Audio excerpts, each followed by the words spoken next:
এখন আপনারা দেখছেন ইউটিউব চ্যানেল সনাতন মিডিয়া লাইভ। চ্যানেলটি এখনই সাবস্ক্রাইব করে বেল আইকন বাজিয়ে অল সিলেক্ট করে দিন। বলেছেন অশ্রদ্ধায় দান যজ্ঞ তপস্যা যে কোনো কর্ম অনুষ্ঠান বা যে কোনো ব্রত করা হয় সেটা আবার নষ্ট হতে পারে। কি করলে নষ্ট হবে এটি ভগবান স্বয়ং গীতাতে জানিয়েছেন এই চারটি শুভ কর্ম, এই দান যজ্ঞ হোম যে কোনো শুভ কর্ম করা হয় যদি অশ্রদ্ধায় করা হয় তাহলে সেটা নষ্ট। এই অশ্রদ্ধা যখন ভিতরে এসে যাবে, যজ্ঞ করলেও কি হবে, আপনি দান করলেও কি হবে, হোম বা ব্রত করলেও কি হবে, আপনার এই বস্তু নষ্ট হয়ে যাবে। গীতায় ভগবান জানালেন। এখন আমাদের বিষয়বস্তু হলো যেই হোম দান যজ্ঞ ব্রত সব নষ্ট হচ্ছে অশ্রদ্ধার কারণে। তাহলে অশ্রদ্ধা কোথা থেকে আসে? অশ্রদ্ধা, মানুষকে অশ্রদ্ধাই করতে চায়? উত্তর দিন, অশ্রদ্ধায় কেউ করতে চায়? রাধিক কথা বললেন না, দয়া করে অনুরোধ করছি বাবা। অশ্রদ্ধা কেউ করতে চায় না, অশ্রদ্ধায় এসে যায়। শ্রীমদ্ ভগবদ গীতায় তৃতীয় অধ্যায়ে অর্জুন প্রশ্ন করলেন, ভগবান মানুষ কেউ পাপ করতে চায় না, কে তার পাপ করায়? অর্থাৎ যজ্ঞ করি, ব্রত করি, তপস্যা করি, কেউ অশ্রদ্ধা আনতে চায় না, অশ্রদ্ধায় এসে যায়। কেন যায়? কেন এই অশ্রদ্ধা আসে? উত্তর দিয়েছে, একটি কাম আর একটি ক্রোধ, ইহা রজগুণে জন্মে। কাম যখন বাধা পায় ক্রোধের উদয় হয়, আর ক্রোধ যখন উদয় হয় তখন মানুষ পাপ কর্মে প্রবৃত্ত হয়। গীতাই জানাচ্ছে। এখন আমাদের ভিতরে অর্থ এলো পাপ কেউ করতে চায় না। অর্জুনের কথাটি, কে তারে পাপ করায়? আর এই পর্যায়ে এসেছে মানুষ যজ্ঞ করতে চায়, যজ্ঞই অশ্রদ্ধা কেউ করতে চায় না। অশ্রদ্ধা কোথা থেকে আসে? সাউন্ড এমন করলে হবে না বাবা। অশ্রদ্ধা কেউ করতে চায় না, অশ্রদ্ধা কোথা থেকে আসে? এই অশ্রদ্ধা কোথা থেকে আসে আমরা এটা একটু আস্বাদনের বিষয়। এই বিষয়ের বস্তু হলো অশ্রদ্ধা কি করে আসছে আমরা একটু আস্বাদন করি। সেটি হলো অশ্রদ্ধা যখন ভিতরে আসবে, আপনার আমার ভজনেরই জায়গায় বাধা দিয়ে ভজন নষ্ট করতে পারে এই অশ্রদ্ধা। এই তার আগে একটু অন্বেষণ করার প্রচেষ্টা করি। সেটা হলো অশ্রদ্ধা আসলে কি হতে পারে। দৃষ্টান্ত দিয়েছেন ঋষিগণ। এটি হলো পেরেক, লোহা গলিত যে পেরেক, এই পেরেক জলে দিলে ভাসে না ডোবে? একটু উত্তর দেবেন। পেরেক যদি জলে দিয়ে দিই, লোহা গলিত পেরেক, এটা ডুববে না ভাসবে? ডুববে তো। আচ্ছা, মাটি যদি, মাটি কি আকাশে উঠতে পারে? মাটি আকাশে উঠতে পারবে? একটু কথা বলবেন। মাটি আকাশে উঠবে না। আবার জলে পেরেক দিলে ভাসবে না। আবার এই তাত্ত্বিক তত্ত্ব দিয়েছে। আমি অশ্রদ্ধা কি করে আসে এই তত্ত্ব জানার জন্য আমরা প্রবেশ করছি। এই জায়গাটি অন্বেষণ করে দিয়েছেন। হরি নামে শোলা ডোবে পাথর ভাসে। কথাটা খুব তিনটি মার্গ পেলাম আমরা। খুব মন দিয়ে ধ্যান দিয়ে শ্রবণ করলে আনন্দ পাবেন। তিনটি মার্গ। পেরেক জলে ভাসে না, মাটি আকাশে ওঠে না, আবার হরি নামে শোলা ডোবে পাথর ভাসে। এটা কি আশ্চর্যজনক না এগুলো? এই বস্তুগুলো যদি ভেদ করতে পারবো, সেদিন আমাদের জীবনের অথৈ পথকে পাড়ি দিতে পারবো। সেই তাত্ত্বিক তত্ত্ব জানিয়েছেন। হরি নামে যদি এই হরিনাম হবে তা কাল হরিনাম হবে তো হরি নামে পাথর কি করে ভাসে? হরি নামে পাথর ভাসে? বলুন না, পাথর ভাসে? কি করে ভাসে? আমরা তো বলি এটা ভাসে, কি করে ভাসে? উত্তর দিয়েছে রামায়ণে, যখন রামচন্দ্র পাথর ফেলে দিলেন লঙ্কার সেতুবন্ধনের সময়, আর রামচন্দ্রের হাতের পাথরটা ডুবে গেল, গিয়েছিল কিনা? কিন্তু ওই পাথর যখন সুগ্রীব, বানর গণ রাম নাম লিখে দিলেন, তখন কি পাথর ডুবে গিয়েছিল? ডুবে গিয়েছিল? ডুবিনি। অর্থ কি জানাচ্ছে? হরি নামে পাথর ভাসে, কিন্তু ভাসবে বটে এই স্তরে জানিয়েছে পাথরের গোবিন্দ কৃষ্ণচন্দ্র জানাচ্ছে, যদি কেউ কৃপা করে আমা হইতে কি বড়, একটু বলবেন, আমা হইতে কি বড়?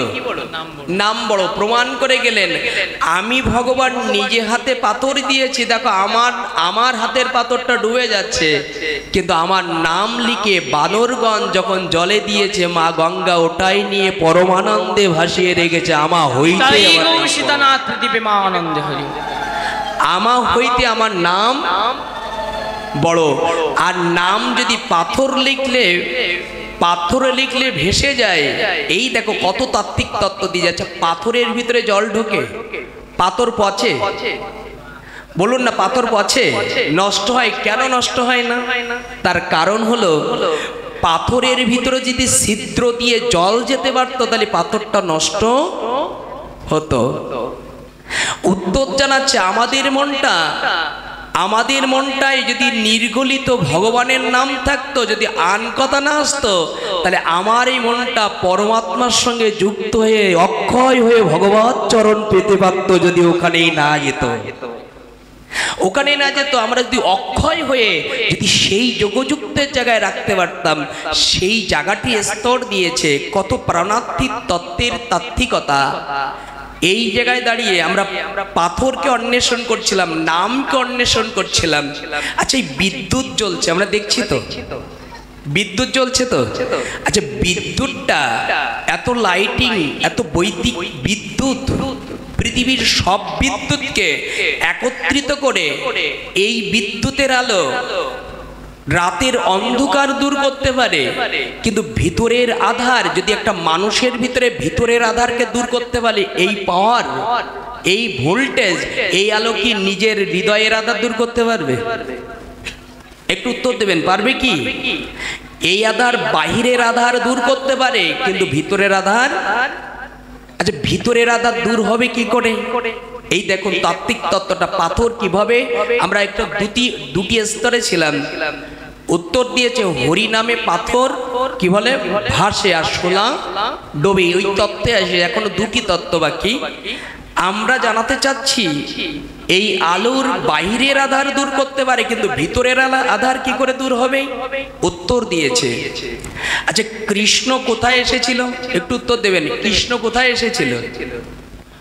ভগবান কৃষ্ণ মথুরা রাজধানীতে কংসের কারাগারে দেবকী এবং বসুদেব গর্ভ সিন্ধুর মাঝে ভগবান শ্রীকৃষ্ণ আবির্ভাব হলেন। কোথায় আবির্ভাব হলেন? কংসের কারাগারে। আচ্ছা, কংসের কারাগার অন্ধকার ছিল না আলো ছিল? আমি জানাতে চাচ্ছি এই মুহূর্তে যে শব্দটা, আমার ভিতরের আধার কাহা দ্বারা, কোন বস্তু দ্বারা অন্ধকার দূরীভূত হয়? এখন উত্তর জানাচ্ছে, এখানে কৃষ্ণের কারাগার, কংসের কারাগার, কৃষ্ণ যখন প্রবেশ করেছিলেন চতুর্ভুজ রূপ নিয়ে, তার আগে কংসের কারাগারে আলো ছিল না অন্ধকার ছিল? কৃষ্ণ যখন প্রবেশ করেনি, কারাগার কি ছিল? অন্ধকার। আচ্ছা, কৃষ্ণ যখন প্রবেশ করলো কারাগারের মধ্যে, তখন অন্ধকার ছিল না আলো ছিল? আচ্ছা, আলোটা কোথা থেকে এলো? ওটাকে বৈদিক আলো? এই বিদ্যুতের আলো? কোন আলো? এই কোন আলো? কৃষ্ণের অঙ্গের ছটায় রশ্মির আলোতে কংসের কারাগার কি হলো? কংসের কারাগার কৃষ্ণের অঙ্গের জ্যোতিতে যদি অন্ধকার, কারাগার আলোকিত হতে পারে, হয়েছিল কিনা? উত্তর দিন। আমাদের ভাগবতের দশম স্কন্ধে বলেছে হয়েছে। এটা বাহিরের আলো হতে পারে। আচ্ছা, এই যদি কৃষ্ণের অঙ্গকান্দিক নিয়ে অঙ্গ যদি কারাগার, অন্ধকার কারাগার আলো জ্বলতে পারে, তাহলে গোবিন্দ কি জানাচ্ছে? আমা হইতে আমার এই দেখুন আলো কোন জায়গায় হৃদয়ের অন্ধকার দূর করছে। কৃষ্ণের অঙ্গ যদি অন্ধকার কারাকার দূর হতে পারে, ওই অঙ্গের কান্তি যদিতে গোবিন্দ বলেছেন অঙ্গের চাইতে আমার দেহের চাইতে আমার নাম।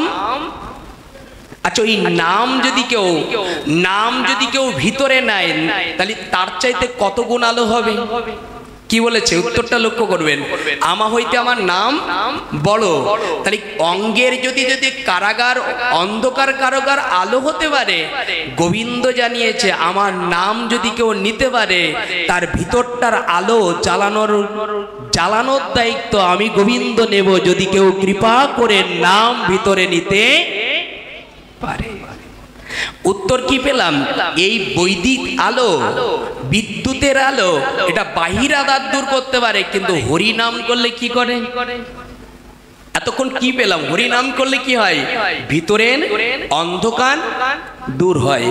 আচ্ছা প্রমাণ দিতে পারবে প্রদীপ এই ভিতরের অন্ধকার দূরীভূত হয়েছে? কারণ শুনেছি এটা অনেক কথা, কিন্তু দূরীভূত হয়েছে কার? আসুন সেটাও দেখি। হরিদাস ঠাকুর যখন কেড়াগাছিতে 3 লক্ষ হরিনাম করত, এই 3 লক্ষ হরিনাম যখন করলো, পাথর সম অন্ধকার নিয়ে এসেছিল কি লক্ষ? তার ভিতরে অন্ধকার ছিল না আলো ছিল? পাপ ছিল না পুণ্যি ছিল? পাপ ছিল বা অন্ধকার? হরিনামে কিভাবে আলো জ্বলে এটা আমরা দর্শন করতে যাচ্ছি। সেই জায়গায় 3 দিন হরিনাম করে, কয়েকদিন শুনেছিল 3 দিন হরিনাম করিনি, 3 দিন হরিনাম করিনি, 3 দিন মাত্র লক্ষ্যেরা পাশে বসে শুনে ছিল। আর 3 দিন হরিনাম তার ভিতরে পরশ করে, তার ভিতরে গিয়ে তার অন্ধকার পাপগুলো দূরীভূত করে দিয়ে তাকে বৈষ্ণবী বানিয়ে ভগবত চরণে পাঠিয়ে দিল। কি জ্বলেছে কি না আলো? হরি নামে জ্বলে কিনা ভিতরের আলোটা, কিন্তু আমাদের বিশ্বাসযোগ্যতা না থাকার কারণে আমার অন্ধকার রয়ে গেলাম। আমাদের ভিতরে অন্ধকার, এই অন্ধকার দূরীভূত হবে সৎ গুরুর প্রতি যখন আমাদের সৎ নিষ্ঠা বিশ্বাস আসবে, যেমন লক্ষ্যহীনার মতো, তখন কৃপা করে এই রূপ আসবে। আমরা এতক্ষণ ছিলাম যে স্তরে আমা হইতে আমার নাম বড়। কেন বড়? তারা অর্থ হলো এই বৈদিক বিদ্যুতের আলো এই অন্ধকার দূর করতে পারে, কিন্তু হৃদয় আধার একমাত্র হরিনামের ছাড়া কোনো তাদের জ্যোতিতে আলোময় হবে না। এখনো 2টি পদ আমরা স্তর করে রেখে এসেছি। আর সেই 2টি পদ কি ছিল? সেটি হলো পেরেক জলে দিলে কি বলেছিলাম? মনে আছে আপনাদের? পেরেক জলে দিলে কি হয়? ডুবে যায়। আর যদি মাটি উপরে ছুড়ে দেয় কি হয়? মাটি আকাশে উঠতে পারে না। আমরা একটি সংজ্ঞা আলোচনা করছি। আমরা এর ভিতরে যাওয়ার অর্থ হলো অশ্রদ্ধা কোথা থেকে আসে, বুঝতে পারছি তো? আমরা ধারণ করবেন। জয় রাধে। আমরা কি করে অশ্রদ্ধা ভিতরে আসে? এই তাত্ত্বিক তত্ত্বদান করেছে আমাদের। এই তাত্ত্বিক তত্ত্বদানটা হয়েছে, আচ্ছা পেরেক জলে দিলে ডুবে যাবে, আমি যদি বলি ভেসে যাবে, আপনারা মেনে নেবেন? উত্তর দেন, মেনে নেবেন আপনারা? মেনে নেবেন না। আচ্ছা উত্তর দিয়েছে পেরেক জলে দিলে ওটা সরোবরে নদীতে দিলে ডুবে যাবে, কিন্তু পেরেকটার সঙ্গে যারা ভাসতে পারে, নদীতে কোন বস্তু দিলে ভাসে? কাঠ দিলে কি ডুবে না ভাসে? কাঠ, যারা কাঠ তক্তা এই বস্তু দিলে ডোবে না ভাসে? ভেসে যায়। আচ্ছা ভেসে যদি কাঠ যায়, তাহলে কাঠ যে যুক্ত আছে পেরেকটা লোহার, ওটা ডুবে যাবে। ওই পেরেকটা যদি কাষ্ঠের সঙ্গে হাতুড়ি দ্বারা মেরে দিই কি হবে? যুক্ত হবে। আচ্ছা যুক্ত হওয়ার সময় হাতুড়ি কার পরে পড়ে? কাঠের পরে না পেরেকের পরে? হ্যাঁ, পেরেকের পরে যদি না মারে তাহলে কি ভিতরে যাবে? তাহলে সাধুদের পরে যখন আঘাত করে সাধারণ মানুষ, তখন তারা ভিতরে ঢোকে, বাহিরে। উত্তরটা সারান্তিত বলি। কেমন? আজকে ব্রিজ হচ্ছে, এটা ব্রিজ নির্মাণ হচ্ছে, তার পিলিয়ার তুলছে, কিন্তু আগেকার দিনে প্রাচীন যুগে ব্রিজ ছিল কাঠের, কেটো ব্রিজ বলতো, ওটা বলমি বলতো। বলমি চিনি তো, যাকে পুঁতে ব্রিজ নির্মাণ হতো। ওই কাঠের বলমির পরে একটা পাথর এসে যখন আঘাত করত, ওই বলমি কাঠটা ভিতরে প্রবেশ করত। ভিতরে যখন প্রবেশ করছে জীবান্ত গাছ, এটা উদাহরণ, এটা কিন্তু শাস্ত্র না, যেটা বলছি আমাদের সাধু মহাত্মাগণ কৃষ্ণ অনুসরণ করে যারা এগিয়ে যাচ্ছে, অনেক ব্যতীত হৃদয় নিয়ে এগিয়ে যাচ্ছে, সেই তথ্য দিচ্ছে, একটু লক্ষ্য রাখবেন। সেটি হলো পাথর যখন এসে তার আঘাত করছে তখন ভিতরে যাচ্ছে। সম্মুখে যা বৃক্ষ ছিল তারা উদাহরণ দিয়ে বলছে, তুই এমন কি পাপ করেছিলি যে তোর মাথায় পাথরের আঘাত করছে? উত্তর দিয়েছে, কি উত্তর দিচ্ছে দেখুন। উত্তর দিয়েছে যে আমার মাথায় যে পাথরের আঘাতটা মারছে, এই আঘাত যতটা আমি সইতে পারবো ততটা আমি ভিতরে যেতে পারবো, আর যতটা ভিতরে যেতে পারবো ততক্ষণ, যতটা গভীর বা ভিতরে যাব, যখন এই নদীতে বান আসবে, স্রোত আসবে, আমি যদি আঘাত সহ্য করে ভিতরে যেতে পারি, তাহলে এই বান আসলে, জোয়ার আসলে, ভাটা আসলে আমাকে কেউ ভাসিয়ে নিয়ে যেতে পারবে? বলুন না। কিন্তু আঘাত যদি কেউ সহ্য না করতে পারতো, ভিতরে যেত? আঘাত যদি কেউ সহ্য না করতো, ওই পাথরের আঘাতটা যদি ভিতরে উপরে না দিত, তাহলে ওই গাছটা ভিতরে যেত না, আর ভিতরে না গেলে দাঁড়াতে পারতো না। আমাদের যেন জানালো, কৃষ্ণ পথে, ভজনের পথে যারা গিয়েছ, কেউ আঘাত করতে পারে, আর আঘাত করে সহ্য করে যদি থাকতে পারো, তাহলে একদিন না একদিন কৃপা করে জোয়ার ভাটায় তোমার নিয়ে যেতে পারবে না, কোনোদিন নিয়ে যেতে পারবে না। উত্তর দিয়েছে, ব্রেকটার আঘাত করছে। আচ্ছা, আঘাত করে ব্রেকটা যখন একটি তক্তার মধ্যে প্রবেশ করেছে, এতক্ষণ বলেছেন ব্রেক জলে দিলে ডুবে যাবে, কিন্তু তক্তার সঙ্গে যুক্ত করে যদি ব্রেকটা জলে দিই তাহলে কি হবে? উত্তর দিন না। তাহলে এতক্ষণ ছিল ব্রেকটা কি হলো? ডুবে যেত। এখন কি ব্রেক ডুববে? কেন ডুববে না? কেন ডুববে না? উত্তর হলো, যারা ভাসতে পারে তাদের সঙ্গে যুক্ত হয়েছে, ওরা এখন ডুবানো যাবে না। তাহলে আমরা যারা ব্যবসা করি, সংসার করি, আমরা জাগতিক মাঝে ডুবে থাকি, এটা প্রেকের মতো হয়ে গেছি। আমার প্রেকের মতো অপরাধ এবং পাপ হৃদয়ের বাধা গ্রস্ত করছে। যদি আমরা ভগবানের সেবায় হয়তো যেতে পারবো না, হয়তো ভগবানের সেবা দিতে পারবো না। উত্তর দিয়েছে, তুমি যদি প্রেকের মতো হয়ে যাও, তুমি যদি ভগবত সেবায় না যেতে পারো, তাহলে তুমি আরেকটি কাজ করো। যেমন প্রেক যেমন তক্তার পরশ নিয়েছে, তুমিও যদি কৃপা করে যারা ভেসে চলতে পারে হরি নামে, ভেসে চলতে পারে হরি প্রেমে, ভেসে চলতে পারে গোবিন্দ নাম ও গুণগানে, চোখের জলে ভেসে যায়, প্রেক যেমন তার সঙ্গে যুক্ত হয়েছে, তুমিও সংসার করতে করতে পাপময় পথে বিরাজ করছো, তুমিও যদি কৃপা করে যারা সাধু গুরু মহাত্মা তাদের চরণ ধরতে পারো, তাহলে একদিন না একদিন তুমিও যেতে পারবে। প্রেক যদি না ডোবে, তুমিও তাদের চরণ ধরে থাকতে পারলে একদিন না একদিন তুমি যেতে পারবেই পারবে। আমরা উত্তরটা তৃতীয় পয়েন্টে আমরা প্রবেশ করছি। আচ্ছা, বলেছিলাম মাটি আকাশে যেতে পারে না। উত্তর দিয়েছে, আচ্ছা মাটি আকাশে যেতে পারে না। ব্রজের নবলক্ষ ধেনু লয়ে কৃষ্ণ কোথায় যেত? নবলক্ষ ধেনু লয়ে কোথায় যেত কৃষ্ণ? একটু বলুন, নবলক্ষ ধেনু লয়ে কোথায় যেত? গোষ্ঠে যেত। আচ্ছা, গোষ্ঠে যখন যেত ওই পথে তো মাটি থাকতো, একটু তো মাটি থাকতো তো। আচ্ছা, এই মাটিগুলো যখন গরুর খুরের পরে নবলক্ষ ধেনু হেঁটে যেত, তখন মাটি থাকতো না ধুলো হতো? ধুলো হতো। আচ্ছা, ধুলোর পরে যদি এই রাখালটা কৃষ্ণ চলে যেত, তখন ওই ধুলিটা কি হতো? ধূসার হতো। কি হলো? ধূসার। গাবি গিলে হলো ধুলি, আর ওই ধুলির পরে যখন রাখাল এবং কৃষ্ণ শ্রীদাম সুদাম হেঁটে যেত, ওটা ধূসর হতো। আর ধূসরের পরে যদি এবার বায়ু বা পবন দেব যায়, তাহলে ওই মাটি কোথায় যাবে? ভালো করে লোক আপনারা বলেছেন মাটি আকাশে উঠতে পারে না, কিন্তু উত্তর কি জানছে? গাভীর খুঁড়ে মাটিগুলো ধুলো হলো, কৃষ্ণের পদতে ধূসর হলো, পাউডার হয়ে গেল। এবার যদি বাতাস আসে তাহলে মাটি কোথায় যাবে? উত্তরটা বুঝতে পারছেন? কি তত্ত্ব দিয়েছে আমাদের? উত্তর দিয়েছে যে তুমি যদি অহংকার, হিংসা, গর্ভ, এই পাহাড়গুলো, এই মাটির ঢেলাগুলো তুমি নামিয়ে যদি মাঝে মাঝে সাধুদের চরণে পড়তে পারো, সাধু যদি তোমার পরে পড়ে, তোমার কৃপার দৃষ্টি পড়ে, তোমার সাধুর কৃপার দৃষ্টি তোমার চিত্তেতে যদি পড়ে, তাহলে তোমার ভিতরে অহংকার পাপগুলোকে ঢালা থেকে ধূসর হবে। আর ধূসর হতে হতে গুরুদেবের চরণ যদি তোমার ভিতরে দৃষ্টি পড়ে, ওটা ধূসর হয়ে যাবে।